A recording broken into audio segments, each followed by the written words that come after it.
17 listopada 1847 roku sędzia w Berlinie wydał wyrok.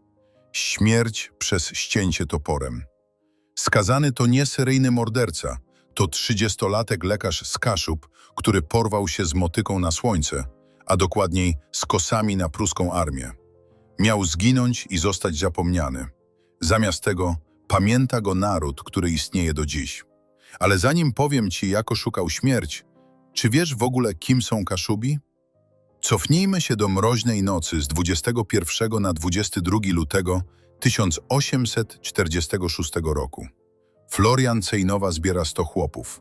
Chcą zaatakować garnizon w Starogardzie. Plan jest szalony. Prusacy wiedzą o wszystkim. To pułapka. Cejnowa, widząc, że idą na rzeź, rozwiązuje oddział i ucieka. Łapią go 2 tygodnie później. Trafia do najcięższego więzienia w Berlinie, Moabitu. Czeka na kata. Wyobraź to sobie. Masz 30 lat. Siedzisz w ciemnej celi i liczysz godziny do egzekucji. Co robisz? Płaczesz? Modlisz się? Cejnowa robi coś absolutnie nienormalnego. Pisze o gramatyce.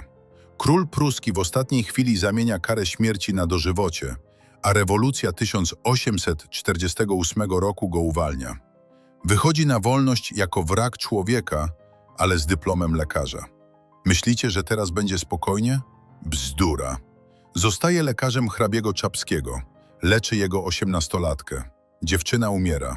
Rodzina wpada w szał. Oskarżają go o błędy w sztuce i chcą zniszczyć mu życie. Atakują go Polacy, bo wymyśla język kaszubski i dzieli naród. Atakują Niemcy, bo jest polskim patriotą. Jest sam. Wszyscy go nienawidzą. A on? On ma to gdzieś. Florian Cejnowa pisze słowa, które stają się klątwą i błogosławieństwem. Przeklęty ten, kto się wstydzi swojej mowy ojczystej. Dziś ma ulice, szkoły, a nawet statek swojego imienia. Wtedy umarł na atak serca, lecząc biednych chłopów za darmo. A ty? Czy jest jakaś tradycja w twoim domu, której się wstydzisz, a powinieneś być z niej dumny? Napisz w komentarzu i subskrybuj po więcej.